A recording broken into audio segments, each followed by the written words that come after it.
আসসালামু আলাইকুম প্রিয় দর্শক, অন্য মঞ্চের আলাপচারিতায় আপনাদের সকলকে স্বাগত জানাচ্ছি। প্রিয় বন্ধুরা, প্রীতি, সালাম এবং শুভেচ্ছা নেবেন। অবশেষে তারেক রহমান বাংলাদেশে এসেছেন। তারেক রহমান আসবেন, এর জন্য তার সোনার ছেলেরা সারা দেশে নাকি ব্যবসা প্রতিষ্ঠান ভাঙচুরের খবর এসেছে। তো নেতা আসবেন, এই উপলক্ষে তার সৈন্য সামন্ত বাহিনী সারা দেশে শত শত কোটি টাকার চাঁদাবাজি করেছেন। এই বাস্তবতায় নেতা এসেছেন। আমি তারেক রহমানের ভক্ত অনুসারীদের আবেগের প্রতি শ্রদ্ধা রেখেই আমার কথাগুলো বলতে চাই। এই যে তারেক রহমান ফিরলেন, 17 বছরের দীর্ঘ নির্বাসন শেষে লন্ডন থেকে ঢাকায় ফিরলেন, এবং তিনি ফিরে কি একদম একদম নতুন এক তারেক রহমান হয়ে গেলেন। রাজনীতিবিদ তারেক রহমানকে আমি যখন ইভালুয়েট করব বা তার সম্পর্কে আমি যখন কথা বলবো, তখন আমি তার রাজনৈতিক ইতিহাস তো ভুলে যাব না, রাজনৈতিক অতীতটা তো ভুলে যাব না। শুধুমাত্র ব্যক্তি রাজনীতিবিদ তারেক রহমানের রাজনৈতিক ইতিহাস নয়, আমি বরং তার দলের রাজনৈতিক ইতিহাসটাও একটু উল্টে পাল্টে দেখতে চাই।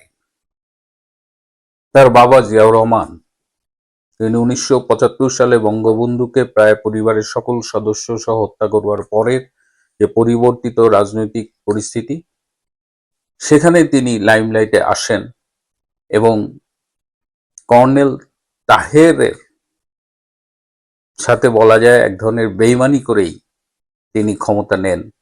এবং সেই 75 সালের বিশেষ করে নভেম্বরের সেই ইতিহাস, রক্তাক্ত ইতিহাস, সেই রক্তের উপরেই ভর করে জিয়াউর রহমান অবৈধভাবে ক্ষমতার শীর্ষে আসেন। তারপরে তিনি একটি দল গঠন করেন। সেই দলটি তিনি গঠন করেছিলেন মুসলিম লীগ, রাজাকার, আত্মগোপনকারী জামাত এবং নানান দল ছুটদের নিয়ে। রাজনীতিকে তিনি কোরবানির হাট বানিয়েছিলেন এবং নেতাদের কোরবানির পশুর মতো কেনা বেচা করে তিনি তার রাজনৈতিক দলটি গড়েছিলেন, এবং তিনি তখন নিজে ক্যান্টনমেন্ট থেকে এই দলটি গঠন করেছিলেন। তো সেই দল বিএনপি, এই ইতিহাসটা আমি ভুলে যাব না। জিয়াউর রহমান নিহত হলেন, তারপরে রাজনীতিতে এলেন তার স্ত্রী বেগম খালেদা জিয়া। তিনি দীর্ঘদিন রাজপথে ছিলেন, কিন্তু ক্ষমতায় গিয়ে তিনি যুদ্ধ অপরাধীদের গাড়িতে জাতীয় পতাকা তুলে দিয়েছিলেন। 2001 থেকে 2006 পর্যন্ত বিএনপি যখন ক্ষমতায় ছিল এবং জামাত তাদের সহযোগী ছিল, সেই সময়টা কিন্তু আমরা ভুলে যাব না। আজকে যখন তারেক রহমানের রাজনৈতিক অবস্থান নিয়ে, তার ভবিষ্যৎ প্ল্যান নিয়ে আমরা কথা বলবো, তখন এই অতীতটা আমাদের মনে রাখতে হবে। 2001 থেকে 2006 সাল পর্যন্ত আমরা বাংলাদেশে জঙ্গিবাদের উত্থান দেখেছি। বাংলা ভাই, আরো অনেককে দেখেছি। তখন শায়েক আব্দুর রহমান, সেই 63টা জেলায় আগস্ট মাসে একই দিনে বোমাবাজি হতে দেখেছি। যখন 1996 সালে ক্ষমতায় এসে আওয়ামী লীগ বঙ্গবন্ধু হত্যার বিচার করলো এবং বাংলাদেশের রাজনীতিতে রাজনৈতিক হত্যার একটা বিচারিক প্রক্রিয়া শুরু হলো, তখন আমরা ভেবেছিলাম যে রাজনীতির এই খুনোখুনি হানাহানি বাদ দিয়ে হয়তো ভবিষ্যতে একটা ইনক্লুসিভ পলিটিক্সের ধারার সূচনা হবে, যে সরকার থাকুক, বিরোধী দল থাকুক, রাজনীতি থাকবে।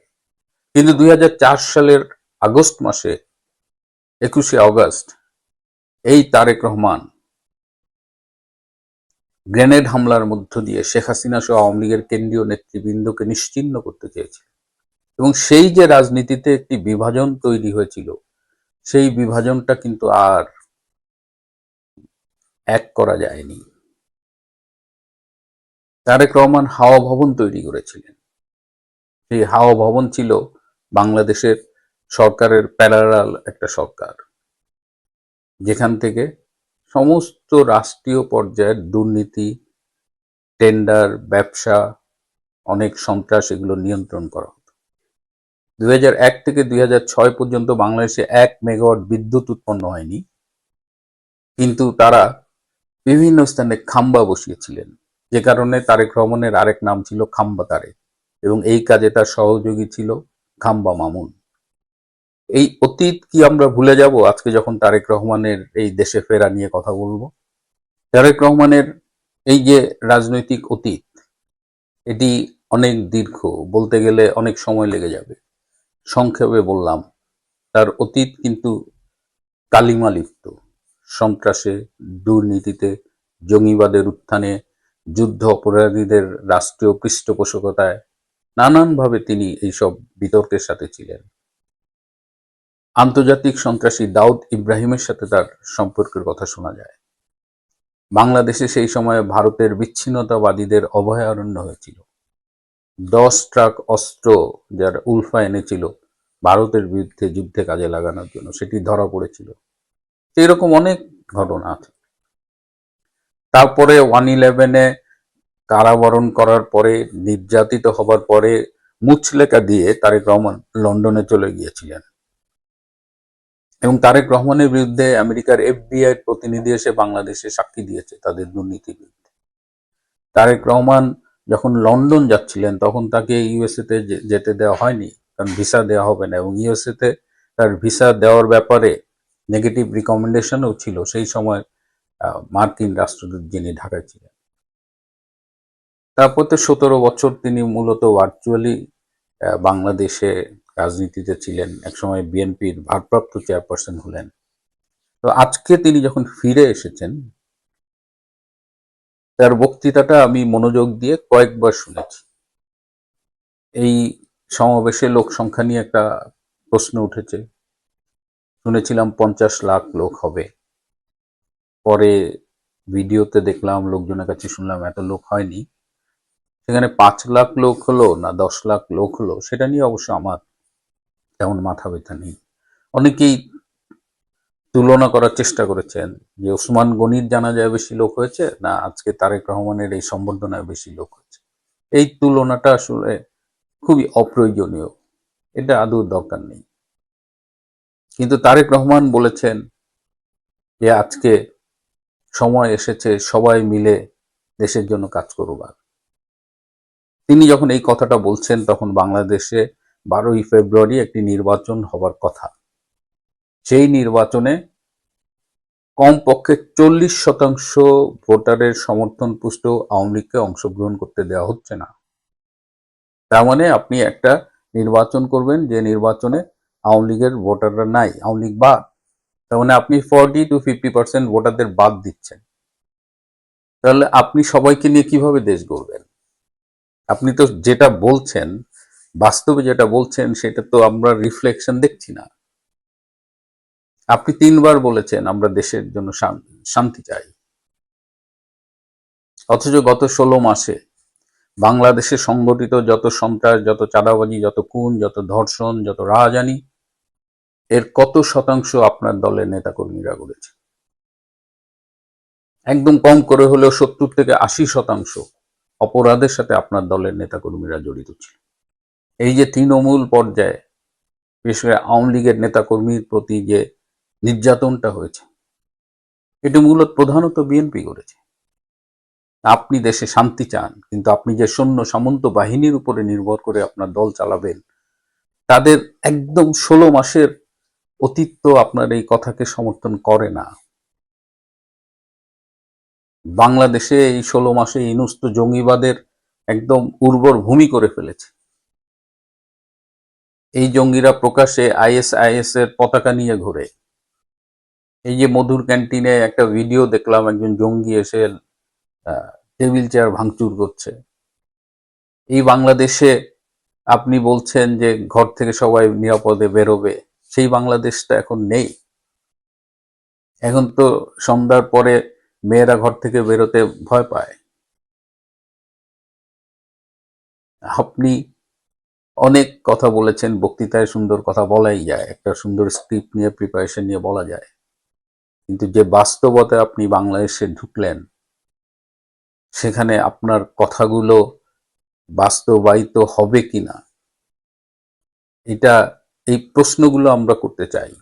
এ কারণেই করতে চাই যে আমরা তাহলে দেখব যে আপনি আজকের বক্তৃতায় যেটা বললেন সেটা আসলে কতখানি আপনি করবেন, আর আপনি আসলেই করতে পারবেন কিনা এই শঙ্কাটার কথাও আমরা জানিয়ে রাখতে চাই। তো রাজনীতি এখন একটা জায়গায় পৌঁছেছে। প্রথমত হলো যে দেশকে যদি আসলেই সবাই মিলে শান্তিপূর্ণভাবে চালাতে চায় তাহলে একটা ইনক্লুসিভ নির্বাচনের কোনো বিকল্প নেই। যদি আওয়ামী লীগকে বাদ দিয়ে কোনো নির্বাচন করা হয় সেই নির্বাচন অবশ্যই বিতর্কিত হতে বাধ্য, এবং একটি বিতর্কিত নির্বাচনের মধ্য দিয়ে যারা ক্ষমতায় আসবেন তারা যে খুব শান্তিতে দেশ চালাতে পারবেন সেটা কিন্তু আমাদের অতীত অভিজ্ঞতা বলে না।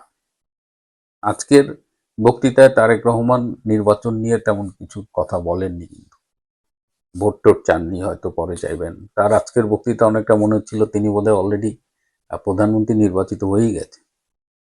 যাই হোক, সেটা নিয়ে কথা বলতে চাই না। শেষে আমি আশাবাদী হবার পাশাপাশি আমার শঙ্কাটাও জানিয়ে রাখতে চাই, কারণ যে রাজনীতিকে তিনি ধারণ করেন, বাংলাদেশে অ্যান্টি আওয়ামী লীগ এবং অনেকটাই মুক্তিযুদ্ধের চেতনা বিরোধী যে রাজনৈতিক ধারাটা, সেই রাজনৈতিক ধারার নেতৃত্বে থেকে তার পক্ষে সবাইকে নিয়ে এই অসাম্প্রদায়িক বাংলাদেশ, তার কথায় তিনি হিন্দু, মুসলমান, বুদ্ধ, খ্রিস্টান সবার কথা বলেছেন, পাহাড় সমতল। এই যে এত এত মূল্যবান কথা বলেছেন যা তার রাজনৈতিক ধারার সাথে মেলে না। 17 বছর বিদেশে থেকে তিনি অনেক কিছু দেখেছেন, অনেক কিছু শিখেছেন নিশ্চয়ই। তো এখন আমরা দেখব, অযথা তর্ক বিতর্ক করে লাভ নেই। Time will give us all the answers. আরেকটা কথা খুব চলছে যে তারেক রহমান ভারতের ক্লিয়ারেন্স পেয়েছেন বলে আসছেন। এতদিন ভারতের ক্লিয়ারেন্স পাননি, তাই নাকি তিনি আসেননি। আবার সম্প্রতি শুনছি যে রাশিয়ার ক্লিয়ারেন্স এর সাথে ইনভলভ। রাশিয়ার পুতিন তুরস্কের এরদোয়ানকে কনভিন্স করেছেন, ফলশ্রুতিতে তুরস্কের অনেকেই ফিরে গেছে বাংলাদেশ ছেড়ে। এবং তার মানে কি, ভারত, রাশিয়া, পার্শিয়ালি তুরস্ক, এই সব জায়গা থেকে ক্লিয়ারেন্স নিয়ে তারেক রহমান ফিরেছে। আমার মনে হয় না এত এত কিছু ঘটেছে। তারেক রহমান বাংলাদেশে আসবেন কি আসবেন না এটা নিয়ে ভারতের তো কিছু বলবার নেই। ভারত শুধু দেখবেন যে তারেক রহমান এসে ভারত বিরোধী এমন কিছু করেন কিনা যেটা ভারতের অখণ্ডতার প্রতি হুমকি স্বরূপ, সেটা যে কোনো দেশ হলেই দেখত। সুতরাং তারেক রহমানকে যারা ফিরিয়েছে তারা আসলে ইনুসকেও বসিয়েছিল। ইনুস এমনভাবে ব্যর্থ হচ্ছে, এটা তার গডফাদাররাও কখনো ভাবেননি। যে ইনুসের এই ব্যর্থতায় একটা মলম লাগানোর জন্যই তারেক রহমানকে তাড়াহুড়া করে ফেরানো হয়েছে। সুতরাং যারা বলছেন যে ভারত ফিরিয়েছে, আমি অন্তত তাদের সাথে একমত নই। রাজনীতি এত সিম্পল গেম নয়। ভারতে বাংলাদেশ বিদ্বেষটা কি পরিমাণে আছে, অথবা বাংলাদেশে ভারত বিদ্বেষটা কি রকমে আছে? আমি ভারতের বহু মানুষের সাথে, মানে নানান অঞ্চলের মানুষের সাথে, পৃথিবীর নানান দেশে বিভিন্ন সময়ে কথাবার্তা বলেছি। তাদের সাথে অনেকের ভারতের, আপনি মাদ্রাজ বলেন, দিল্লি বলেন, আগ্রা, পাঞ্জাব, দিল্লি, কলকাতা, বিহার, আসাম, এই রকম নানান অঞ্চলের মানুষের সাথে আমার বন্ধুত্ব হয়েছে, আমার ব্যবসার সূত্রে কাজকর্ম হয়েছে, কথাবার্তা হয়েছে। আমার অনেক ক্লায়েন্ট ভারতের আছে। তো এদের সাথে চলাফেরা, কথাবার্তায়, আচার আচরণে আমি তাদের সম্পর্কে আমার একটা ধ্যান ধারণা সাথে মিলিয়ে আমি দেখেছি তারা আসলে বাংলাদেশকে কোন দেশটিতে দেখে। আবার জন্মসূত্রে বাংলাদেশে বড় হয়েছি, বাংলাদেশের আলো বাতাস, বন্ধু বান্ধব চারদিক, মসজিদ, মুক্তব, মাদ্রাসা, ইবতেদায়ী, হাফিজিয়া মাদ্রাসা, আমার স্কুল, কলেজ, বিশ্ববিদ্যালয়ে আমি নানান সময় বন্ধু বান্ধবদেরকে দেখেছি।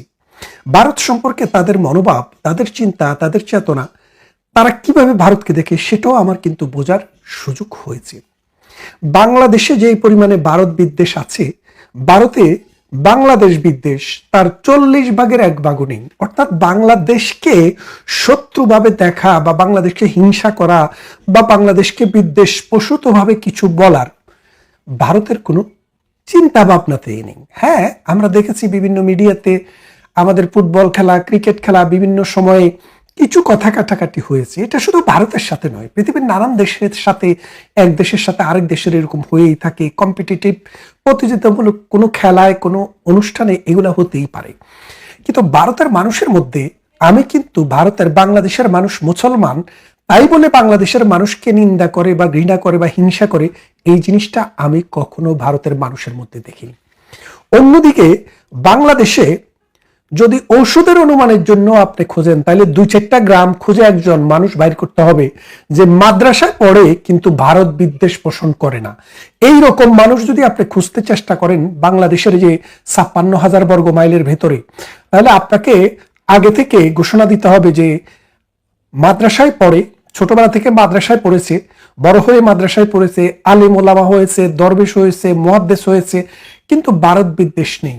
এরকম মানুষ যদি খুঁজে পেতে চান, তাহলে আপনাকে বহু কাঠখড় পোড়াতে হবে। অর্থাৎ বাংলাদেশে কতগুলা ভারত বিদ্বেষ তৈরি করার ফ্যাক্টরি আছে, কিন্তু ভারতে বাংলাদেশ বিদ্বেষ তৈরি করার কোনো ফ্যাক্টরি নাই।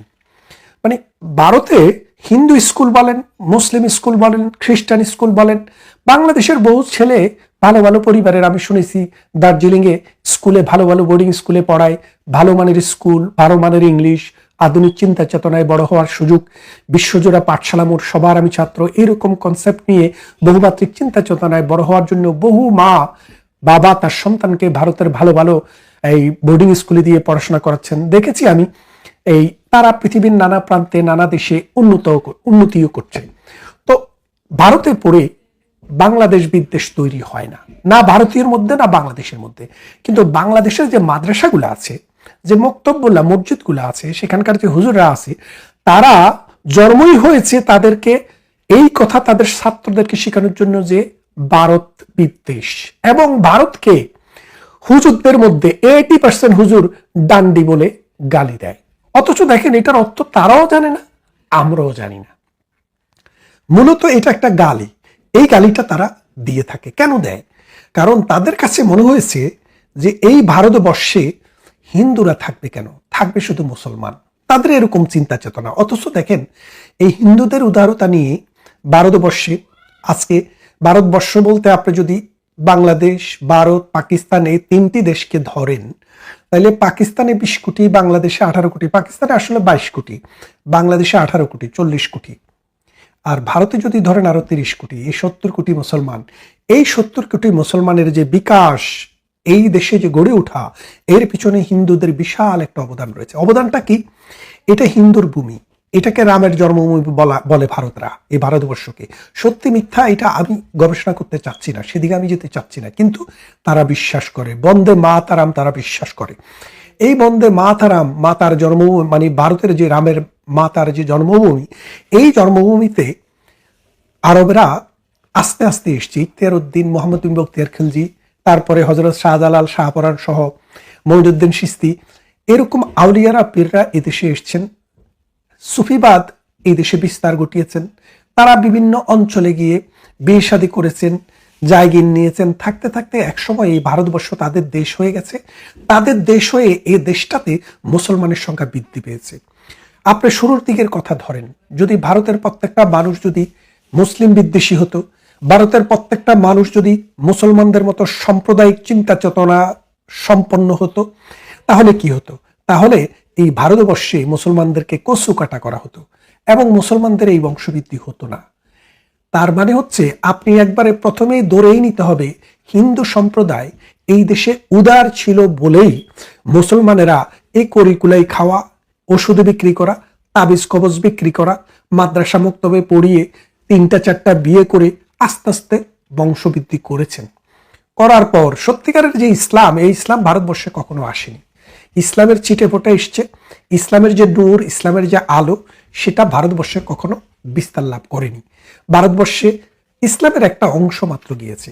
সেই অংশটাই পূর্ণাঙ্গ না হওয়ার কারণে এই মুসলমানদের মধ্যে, ভারতবর্ষের মুসলমানদের মধ্যে এই সংকীর্ণতা। দেখেন, ভারত যখন ব্রিটিশরা ছেড়ে যায় তখন কিন্তু ভারত যদি না চাইতো, ভারতের নেতারা যদি না চাইতো, তাহলে কিন্তু জিন্না গান্ধী এবং নেহেরু, ওরা বল্লভভাই প্যাটেল, মাওলানা আবুল কালাম আজাদ, এরা যখন ডিসিশন নেয় তখন যদি এক ভারত থাকার চিন্তা ভাবনা করতো, মুসলমানদের রাষ্ট্র কিন্তু হওয়া সম্ভব ছিল না। সাফোকেটেড হতেন কিন্তু কখনো স্বাধীন হতেন না। কিন্তু সেই ক্ষেত্রেও গান্ধী তার মহানুভবতা দেখিয়েছেন এবং সেই ক্ষেত্রেও নেহেরু, বল্লভভাই প্যাটেল, মাওলানা আবুল কালাম আজাদ, তারা তাদের মহানুভবতা দেখিয়েছেন, দেখিয়ে দুইটি রাষ্ট্রের সেটেলমেন্ট করে দিয়েছেন। সেই সেটেল রাষ্ট্র ধীরে ধীরে বড় হয়ে 3টি রাষ্ট্র হয়েছে। এখন এই বাংলাদেশ রাষ্ট্রে যে কথাটি বলতে গিয়ে আমি এত কথার অবতারণা করলাম, সেখানে হচ্ছে এই বাংলাদেশ রাষ্ট্র সৃষ্টির জন্য মাওলানা আবুল কালাম আজাদের ইন্ডিয়া উইন্স ফ্রিডম বইটা আপনি দেখেন, সেখানে কিন্তু মাওলানা আবুল কালাম আজাদ তখনই বলেছিলেন বাংলাদেশের যে অংশটা ভারতের পাকিস্তানের সাথে দেওয়া হয়েছে, অর্থাৎ বাংলার যে অংশটা, এটি কিন্তু টিকবে না। কেন টিকবে না? তাদের সংস্কৃতি এক না, তাদের ভাষা এক না, তাদের গায়ের রং একরকম না, তারা একভাবে চিন্তা করে না, তাদের কালচারাল এবং ট্রেডিশনালি তারা দুই মেরুর মানুষ। সুতরাং এদের সাথে একসাথে থাকা শুধুমাত্র ধর্ম দিয়ে সম্ভব না। ধর্ম দিয়ে যদি রাষ্ট্র হতো তাহলে সৌদি আরব, বাহরাইন, কুয়েত, কাতার, ওমান, এই এতগুলো রাষ্ট্র হওয়ার কথা ছিল না, একটা রাষ্ট্রই হওয়ার কথা। কারণ তাদের এক ভাষা, এক ধর্ম, জাতীয় একরকম, একই রকমের মরুভূমি দেশ, তারপরেও তাদের হয়নি। কিন্তু শুধু ধর্ম দিয়ে রাষ্ট্র হয় না, এটা সেই গান্ধীর সময়ে, নেহেরুর সময়ে জিন্নারা বোঝেননি। কিন্তু পরবর্তীতে 23 বছরের শাসনে শোষণ করতে করতে বাঙালিদেরকে মুসলমানরা শোষণ করলো। করার পর আমরা 71-এ বিদ্রোহ করলাম, সেই বিদ্রোহে আমরা যুদ্ধ করলাম। ভারত আমাদের পাশে গিয়ে দাঁড়ালো, যেহেতু আমাদের প্রতিবেশী রাষ্ট্র, আমাদের প্রতিবেশী তো আর অন্য কোনো দেশ নেই, কেউ আমাদের পাশে এসে দাঁড়াবে, একমাত্র এই ভারতবর্ষ পাশে দাঁড়ালো, অন্যের ব্যবস্থা দিল এবং থাকার ব্যবস্থা দিল, অস্ত্র দিল, যুদ্ধ করার সরঞ্জাম দিল এবং যুদ্ধ করতে নিজেদের সেনাবাহিনী থেকে সহযোগিতা করে যুদ্ধ করিয়ে দেশ স্বাধীন করে নিজের সেনাবাহিনীকে আমাদের দেশ থেকে নিয়ে গেল। তারপর বাংলাদেশের সাথে ভারতের সম্পর্ক, এটা ভালো সম্পর্ক। বঙ্গবন্ধুকে হত্যা করার পর 1970 সালে যারা পেয়ারে পাকিস্তান ছিল, এই পেয়ারে পাকিস্তানের বংশধরদেরকে নিয়ে জিয়াউর রহমান বিএনপি করলেন। বিএনপি করতে গিয়ে প্রগতিশীল ধারা এবং মৌলবাদী ধারা দুটাকে এক জায়গায় আনতে গিয়ে দেখা গেল জগা খিচুড়ি হয়ে যায়, যার ফলে বিএনপির একটা বিশাল গোষ্ঠী, মৌলবাদী গোষ্ঠী এবং অন্যান্য গোষ্ঠীদের মধ্যে ভারত বিরোধিতা করা তাদের একটা ধর্ম হয়ে গেল। ইসলাম ধর্মের চাইতেও তাদের কাছে ভারত বিরোধিতা করাটা আরো বড় ধর্ম এবং প্রতিনিয়ত ভারত বিরোধিতার যে বিষ, এটা মানুষের কানে দেবে। দেখেন তো 1971 সালে বাংলাদেশ স্বাধীন হওয়ার পর ভারত আমাদেরকে কয়বার আক্রমণ করেছে? একবারও না। ভারত কি আমাদের সীমানায় কখনো আমাদের বিরুদ্ধে যুদ্ধ ঘোষণা করেছে? করেনি। আমরা ভারতের কাছ থেকে ক্রয় করি, ভারত আমাদের কাছে বিক্রি করে, আমরাও কিছু কিছু বিক্রি করি। আমাদের বিক্রির পরিমাণ প্রায় 1 বিলিয়ন, আর ভারতে আমাদের কাছে যেটা বিক্রি করে সেটার পরিমাণ হচ্ছে 10 বিলিয়ন। এখন আপনি বলতে পারেন ভারতের কাছ থেকে আমরা 10 বিলিয়ন কিনবো কেন? খেয়াল করে দেখেন ভারতের কাছ থেকে আমরা কি কিনি। আমরা যে প্রতি বছর 60 থেকে 70 বিলিয়ন ডলারের বৈদেশিক মুদ্রা অর্জন করি গার্মেন্টস ম্যানুফ্যাকচারিং বিক্রি করি, এই গার্মেন্ট ম্যানুফ্যাকচারিং এর যত সব সরঞ্জাম রয়েছে, কাঁচামাল রয়েছে, এগুলো আমরা ভারত থেকে আমদানি করি 8 বিলিয়ন। এই 8 বিলিয়ন আমরা ভারত থেকে আমদানি করে 60 থেকে 70 বিলিয়ন বিদেশে বিক্রি করি। এখন আমরা যদি ভারত থেকে এই 8 বিলিয়ন না কিনি, তাহলে আমরা কোত্থেকে কিনবো? তাহলে আমরা কিনবো চায়না থেকে, আমরা কিনবো আমেরিকা থেকে, আমরা কিনবো ইউরোপের বিভিন্ন দেশ থেকে। তো এখন চায়না, ইউরোপ, এখান থেকে কোনো একটা প্রোডাক্ট কিনে বাংলাদেশে নিয়ে যেতে 15 দিন থেকে 3 মাস পর্যন্ত সময় লাগে। আর বাংলাদেশে ট্রান্সপোর্ট করতে, ভারত থেকে ট্রান্সপোর্ট করতে যে পরিমাণ খরচ হয় তার থেকে 20% বেশি খরচ পড়ে। তাহলে এখন দেখেন, যেই প্রোডাক্টের দাম 100 টাকা দিয়ে ভারত থেকে কিনা যায়, সেই প্রোডাক্টটি 100 টাকা দিয়ে অন্য দেশ থেকে কিনলেও আরো 20 টাকা ট্রান্সপোর্টেশন অ্যাড হয়ে যায়। তারপরে ভারতের প্রোডাক্টের দাম অন্য দেশের তুলনায় প্রায় 10% কম। চায়নার মানুষের মাথাপিছু আয় $6,000, ভারতের মাথাপিছু আয় প্রায় $3,000। তাহলে ভারতের প্রোডাক্টের দাম কম্পারেটিভলি কম, সেই কারণে ভারত থেকে আপনি যখন প্রোডাক্ট কিনেন তখন আপনি নিদেন পক্ষে 20% সেভ করেন, যেটা আপনি কম্পিটিটিভ মার্কেটে টিকে থাকার জন্য সহযোগিতা হয়। তা না হলে ভারতের প্রতি একদম পেয়ারে ভারত এই কথা মনে করি আপনি কিনেন না। গতকাল আমাদের সালাউদ্দিন সাহেব অর্থমন্ত্রী বললেন যে আমরা 50 লাখ মেট্রিক টন খাদ্য আমদানি করব ভারত থেকে, চাল আমদানি করব। কেন? বলে যে ভারত থেকে। কেন? বলে যে ভারত থেকে না কিনলে আরেকটা দেশ থেকে কিনা যায়। সেটা কোন দেশ? বলে যে ভিয়েতনাম। ভিয়েতনাম থেকে কিনবেন না কেন? ভারত আমাদের শত্রু, আমরা ভিয়েতনাম থেকে কিনি। মোল্লারা বলে যে না, ভিয়েতনাম থেকে কিনলে প্রতি কেজি চালের দাম 10 টাকা করে বেশি পড়ে, অর্থাৎ 10 টাকা করে যদি আপনি 40 দিয়ে গুণ দেন তাহলে 400 টাকা, মানে প্রতি 1 মনে 400 টাকা বেশি পড়ে। এখন 1 মনে যদি 400 টাকা বেশি পড়ে, আবার ভারত আমাদের কাছে বন্দর দিয়ে চলে আসবে, কিন্তু ভিয়েতনাম থেকে আনতে গেলে আরো 200 টাকা আপনার ট্রান্সপোর্টেশন কস্ট অ্যাড হয়। তাহলে আপনি বোঝেন 600 টাকা। 1 মন চাল ভারত থেকে কিনলে আপনার 600 টাকা লাভ, আর ভিয়েতনাম থেকে কিনলে 600 টাকা কিনাতেই লস। তাহলে ভারতকে দয়া মায়া করে কি আপনি কিনছেন, নাকি নিজের পেট বাঁচানোর জন্য কিনছেন? এক। দ্বিতীয়ত, ভারত থেকে আমরা এই কাঁচামালের বাইরে, অর্থাৎ আমাদের গার্মেন্ট শিল্পের কাঁচামালের বাইরে আর কি কিনি? ভারত থেকে আমরা যেটা কিনি সেটা হলো চাল, ডাল, পেঁয়াজ, কাঁচামরিচ, ফলমূল। এগুলা ভারত ছাড়া অন্য কোনো দেশে সেইভাবে উৎপাদন হয় না। কারণ ভারত এবং বাংলাদেশ একই সুজলা সুফলা, একই নদী অববাহিকায় অবস্থিত হওয়ার কারণে, আমাদের খাদ্য অভ্যাস একই রকম হওয়ার কারণে ভারতের যে বিস্তীর্ণ অঞ্চলে যে এই রবি শস্যের উৎপাদন হয় সেগুলা ভারত বাংলাদেশে বিক্রি করে। এই প্রোডাক্টগুলা পৃথিবীর অন্য কোনো দেশেই ওইভাবে হয় না, হওয়ার কথাও না। কারণ মানুষের প্রোডাকশন তো হচ্ছে তার মানুষ যেটা খায়, তো ভারতের মানুষ যেটা খায় আমরাও সেটা খাই, যার কারণে আমরা ভারত থেকে এই পণ্যগুলো ক্রয় করি। এখন দেখেন, ভারত থেকে কেনার পর বাংলাদেশের এই আসার জন্য খরচ কম, সব মিলিয়ে বাংলাদেশ লাভের পাল্লায় থাকে। এখন এই যে ক্রয় বিক্রয়গুলা, এখন বাংলাদেশ কেন ভারতে 10 বিলিয়ন বিক্রি করতে পারে না? আচ্ছা, বাংলাদেশ যে ভারতে 10 বিলিয়ন বিক্রি করবে, কি বিক্রি করবেন?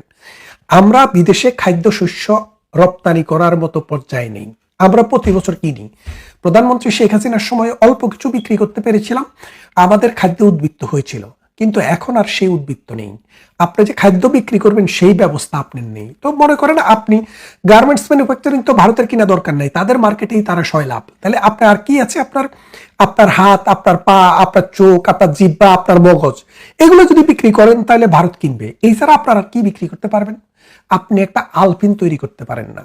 নজরুল দুঃখ করে বলেছিল, বাংলার কবি, বাঙালির কবি, ভারতবর্ষের কবি, যে বিশ্ব যখন এগিয়ে চলেছে আমরা তখনও বসে বিবি তালাকের ফতোয়া খুঁজছি কোরআন হাদিস চষে।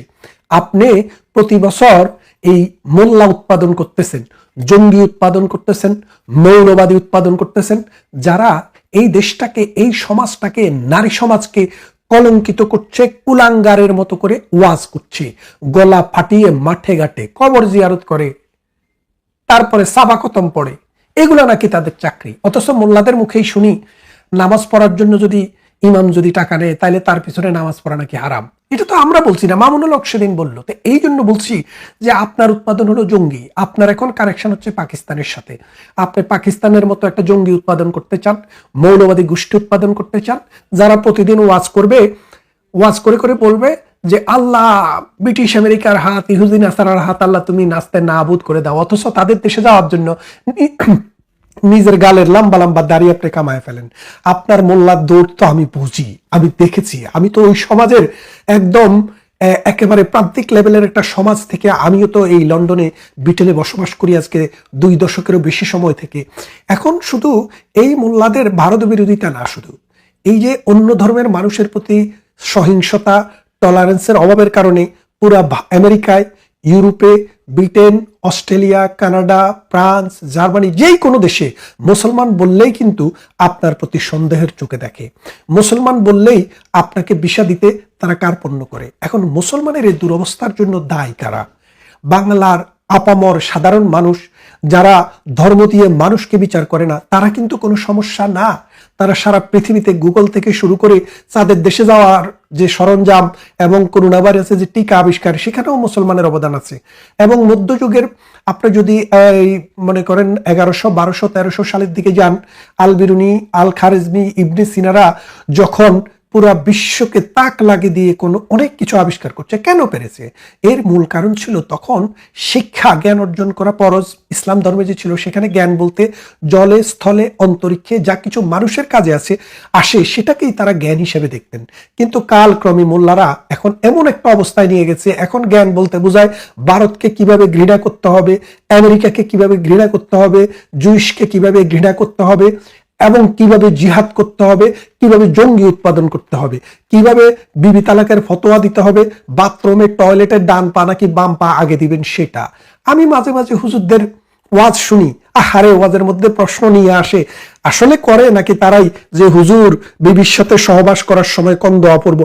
মানে বিশ্বাস করেন আনপ্রোডাক্টিভ, একদম লো লেভেলের চিন্তা চেতনা নিয়ে এই মোল্লারা সারা বিশ্বে মুসলমানদের দাম কমিয়ে ফেলছে। আজকের বিশ্বের মুসলমান এখন আর কোনো দেশে সমাদৃত নয়। মুসলমান মানে এখন যেটা বোঝাতে চায় সেটা হচ্ছে জঙ্গিবাদ, মুসলমান মানে যেটা বোঝাতে চায় সেটা হচ্ছে সন্ত্রাসবাদ, মুসলমান মানে যেটা বোঝাতে চায় সেটা হচ্ছে অশিক্ষা, কুশিক্ষা, মধ্যযুগীয় অন্ধকার। এই অন্ধকার থেকে যদি আপনি বেরিয়ে আসতে পারেন, ভারতের সাথে আপনার সম্পর্ক আরো ভালো করতে পারেন, এই দুই দেশকে একসাথে বন্ধুর মতো হাঁটাতে পারেন, তাহলে দেখবেন তর করে আমাদের অর্থনীতি উপরের দিকে যাবে। 2008 সালে 7 সালে বাংলাদেশের মাথাপিছু আয় ছিল $800-900। অথচ দেখেন শেখ হাসিনার 17 বছরে তার গণতন্ত্রের ডিফিসিট নিয়ে, তার শাসন নিয়ে অনেক রকমের মতামত আছে, বিরুদ্ধে আছে, পক্ষে আছে, বিপক্ষে আছে, সেদিকে আজকে যাচ্ছি না। কিন্তু মূল কথা হচ্ছে এই 17 বছর ভারতের সাথে আমাদের ভালো সম্পর্ক থাকার কারণে আমরা গঙ্গায় পানি এনেছি, গঙ্গায় পানি এনে এই বাংলাদেশকে সুজলা সুফলা করে এই বাংলাদেশকে খাদ্যে স্বয়ংসম্পূর্ণ করেছি। আমার পার্বত্য চট্টগ্রামে দিনের পর দিন যুদ্ধ চলতো, ভারতের সাথে একটা নেগোসিয়েশনের ভিত্তিতে আমরা ভারতের থেকে যেন কোনোভাবে ভারতের ভূমি ব্যবহার না করতে পারে এই বিদ্রোহীরা, তাদের সাথে আলোচনা করে শান্তি চুক্তি করেছি। আমাদের আঙ্গরপোতা, দহগ্রাম সহ আমাদের ছিটমহলের যে সমস্যা ছিল সেই সমস্যার সমাধান করেছি। আমাদের সমুদ্র সীমা নিয়ে ভারতের সাথে যে সমস্যা ছিল সেই সমস্যার সমাধান করেছি। আমাদের বিদ্যুতের যে সমস্যা ছিল ভারতের সাথে, ভারত থেকে লোন নিয়েছি, ভারত থেকে বিদ্যুৎ এনেছি, বিভিন্ন প্রজেক্টে ভারত আমাদেরকে সহযোগিতা করেছে, আমরা বিদ্যুতের স্বয়ং সম্পূর্ণ হয়েছি। তার মানেটা কি? একটা দেশ $800 থেকে আমাদের এই শেখ হাসিনা যেদিন 2024 সালের 5 আগস্ট ক্ষমতার থেকে যায়, সেদিন বাংলাদেশের মানুষের মাথা পিছু আয় ছিল $2750। আর এখন 2750-এর চেয়ে আরো হয়তো কমে গেছে। ভারতের থেকে তখন আমরা $40 বেশি ছিলাম। ভারত যখন আমাদের সাথে সাথে থাকে, ভারত যখন আমাদের সহযোগী হয়, যখন আমাদের বন্ধু হয়, তারা যতই নেক তারপরেও আমরা কিন্তু উন্নতির দিকে যাই। এই ভারতের সাথে বন্ধুত্বের সময়ে কিন্তু আমরা পদ্মা সেতু করেছি। ভারতের সাথে বন্ধুত্বপূর্ণ সম্পর্কের কারণেই আমরা কিন্তু মেট্রো রেল করেছি। ভারতের সাথে যখন বন্ধুত্বপূর্ণ সম্পর্ক, তখনই আমরা চট্টগ্রাম থেকে কক্সবাজার পর্যন্ত আমাদের রেল লাইনটি সম্প্রসারণ করেছি। আমরা এক্সপ্রেসওয়ে করেছি, ঢাকা শহরকে তিলোত্তমা নগর হিসেবে গঠন করেছি। তাহলে দেখেন, ভারত যখনই আপনার পাশে থাকে, আপনার প্রতিবেশীরা যখন আপনার পাশে থাকে, আপনার সহযোগী থাকে, তখন আপনি তরতর করে উপরের দিকে উঠবেন। আর আপনি যখন জঙ্গিবাদী কায়দায়, ওই মনোজগতের বৈকল্যের কারণে, ধর্মের অপব্যাখ্যার কারণে, অশিক্ষা কুশিক্ষার কারণে, ওই যে কতগুলা ফ্যাক্টরি বানাই দেওয়া হয়েছে বাংলাদেশে ভারত বিরোধিতা তৈরি করার জন্য, এই ফ্যাক্টরির কুফলের কারণে যখন প্রতিবেশীর সাথে যুদ্ধংদেহী অবস্থায় থাকবেন, তখন প্রতিবেশীরা উঠে যাবে, আপনি শুধু নিচের দিকে নামবেন। আসুন, ভারত বিরোধিতা নয়, এই মহাভারতের ইতিহাস আছে, ঐতিহ্য আছে, আছে শিক্ষা, সংস্কৃতি, আছে তাদের প্রযুক্তি, আছে তাদের উদার মন মানসিকতা। এই উদার একটি দেশের সাথে সম্পর্কটাকে বিল্ড আপ করে একটা সুপ্রতিবেশী সুলভ আচরণের মাধ্যমে আমাদের সোনার বাংলাদেশটাকে গড়ে তুলি। আমরা বহুবার ভারতকে দেখেছি আমাদের দুর্দিনে আমাদের পাশে থেকেছে, আর আমরা শুধু বিষ ঢেলেছি, আর বিষ নয়, মধু ঢালি। আসুন, বাংলাদেশের চিরবন্ধু ভারতের সাথে সম্পর্কটাকে কিভাবে উন্নয়ন করে দুটি দেশ একসাথে আমরা এগিয়ে যেতে পারি সেই ব্যবস্থা করুন। ভালো থাকেন, কথা হবে অন্য কোনো ভিডিওতে। আজকে আর বলতে চাই না, না হয় ভিডিওটি আরো লম্বা হয়ে যাবে।